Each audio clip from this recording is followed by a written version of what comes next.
A stampede is taking place. Hey, we are continuing our sermon series today called In the Trenches. In the Trenches, and if you haven't been with us the last several weeks actually, why do we call it In the Trenches? Well, it's because these believers, spiritually speaking, it's kind of like they've gone off the road in their car and they're stuck down in a ditch, in a trench, and the wheels are turning, they can't get out. And why is that the case? Well, because spiritually speaking, their culture, their communities looks down on them. They don't share the same values. They don't understand this whole obsession with Jesus thing. And as a matter of fact, the Roman government is actually actively persecuting Christians. And so, again, these believers it's as if they have gone off the road. They're down in the ditch. They're down in the trenches, and they don't know how to be faithful anymore. They don't know how to live in such a hostile environment. And so Peter writes the Apostle Peter writes what we know as the letter called 1 Peter. And if you've been with us, Peter has gone repeatedly throughout the beginning of this letter. He's encouraging them, and basically he's been saying week after week, has he not, that I sympathize with you. I know that things are hard, that it's hard to be a Christian in your community, but you still have to be faithful. You still have to be faithful. And he's going to continue that theme today. And today he's going to talk about how important it is for them to be faithful when it comes to how to interact with other people, how to treat other people. And as we're going to see, some really good things happen when we treat people the way God wants us to treat them. And of course, most of us know about love your neighbor as yourself and all that stuff. We can sort of imagine what God's expectations are. But good things really happen. Number one, we're going to see that we inherit a blessing, that God blesses us. Now, I don't know about you, but all of us, I think, want to be blessed by God. We'll also see that if we treat people the way God wants us to treat them, that not only do we have God's blessing, but that we'll live in harmony with other people. We will be at peace with them. And then third and last, maybe, just maybe, if we do things God's way, then the other person, the people that we're dealing with may actually decide to become a follower of Jesus like us. They may become a Christian. And so the benefits of doing things God's way, of treating people the way he wants us to treat them, the benefits are huge. They're awesome, okay? But it's pretty challenging. It really is. And think about this. Okay, God wants us to treat people in a certain way. And again, we can sort of imagine how God wants us to treat them. But what happens if the person insults us because we're Christian? What happens if they give us grief because of our faith? What happens if they treat us in an evil way, if they sin against us, if they abuse us, if they curse us, if they insult us? Do we still have to treat them the way God wants us to treat them?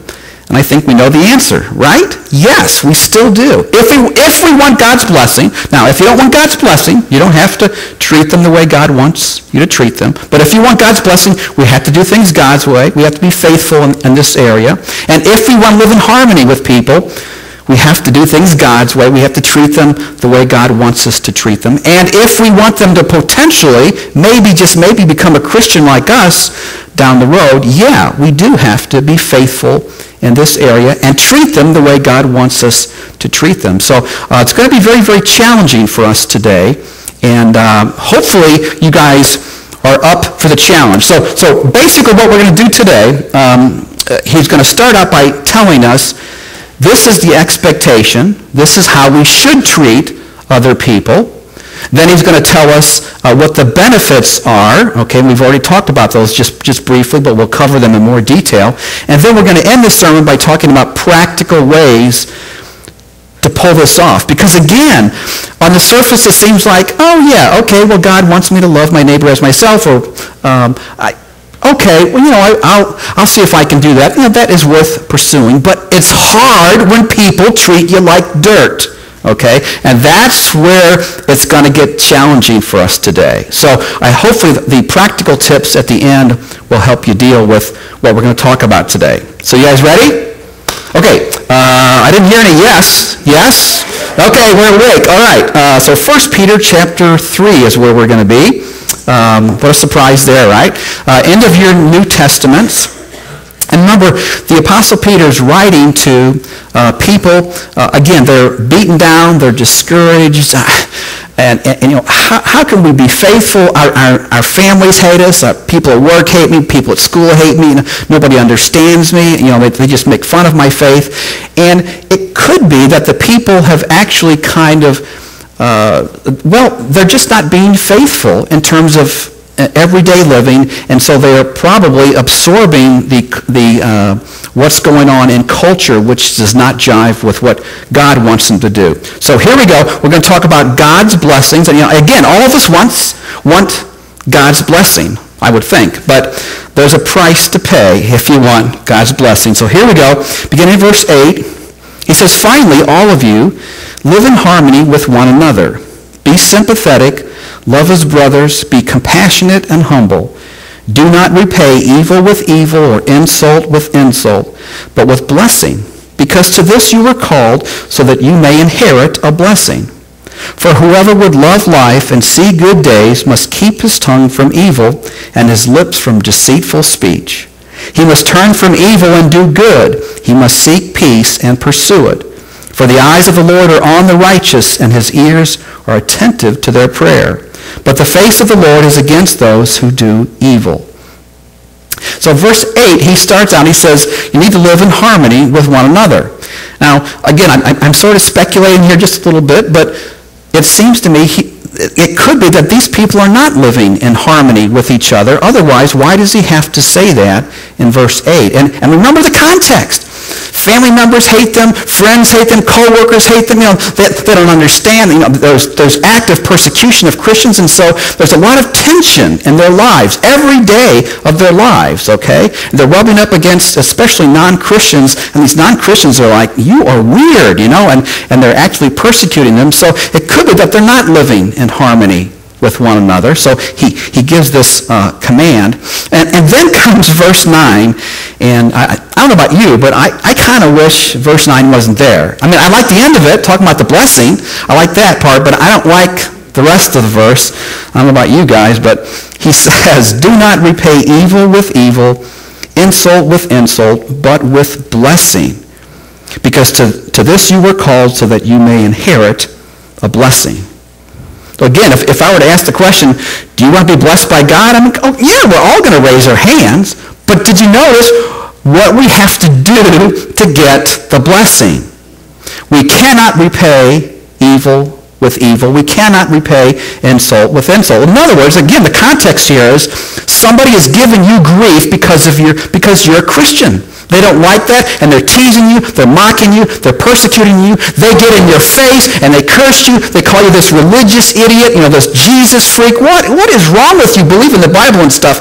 And Peter says, you want the blessing, you can't insult them back. You can't curse them back. You can't put a scowl on your face. You can't treat them with disrespect. You want the blessing, you cannot repay evil for evil. And you cannot repay insult with insult. Instead, he says, you pay them back. What do? They get in your face. What do? Do you get in their face? No, you can't. If you want the blessing, you have to bless them back. And in this context, it basically means you don't retaliate, no revenge, no sarcasm, no insult, no cursing. You take it.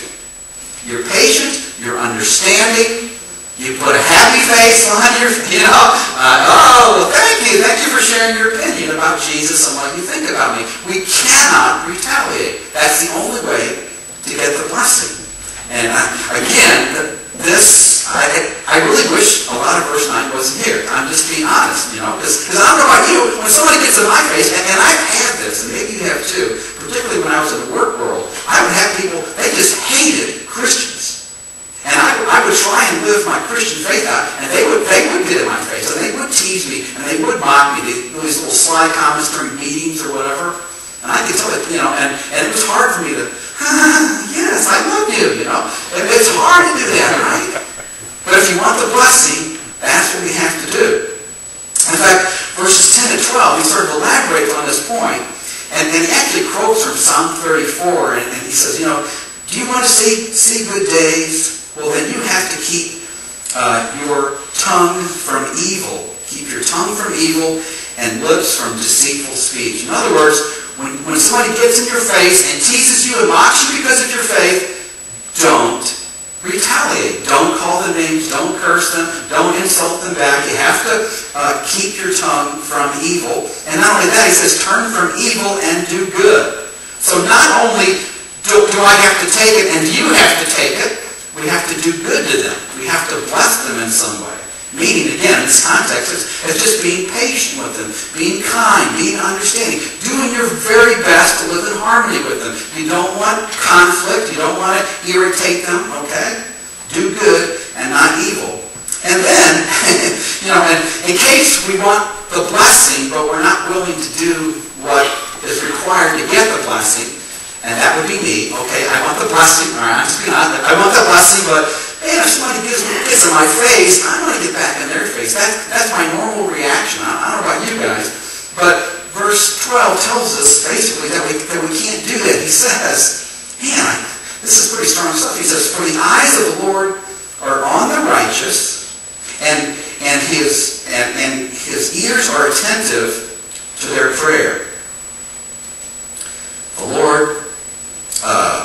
The eyes of the Lord are on the righteous, and his ears are attentive to their prayer. In other words, in this context, meaning that somebody gets in my face and they're teasing me, they're mocking me, they're persecuting me because I'm a Christian. If I keep a happy face, I don't get angry, I don't, get sarcastic, I don't curse them, I keep myself under control, I'm kind, I'm patient, I'm forgiving, then in God's eyes, I am righteous. And look what it says. God's ears are attentive to my prayer. So when I don't retaliate, when that guy at work or the kid at school gets in my face and teases me because I'm a Christian, when I don't retaliate, God hears my prayers. Isn't that cool? But if somebody gets in my face and I get in their face too, and I get really angry and red-faced and I'm calling them names and all that stuff, look, the end of verse 12, man, says, for the face of the Lord is against those who do evil. If somebody gets in my face and teases me and mocks me and persecutes me because I'm this Jesus freak, okay? And if I retaliate in some way, I have done evil. And this says, the face of the Lord is against me if I retaliate. You ever seen this? Talk to the hand, because the face ain't listening, Chris. That's God talking to me. If I retaliate against somebody who gives me grief, I have to take it. And you have to take it as well if we want God's blessing.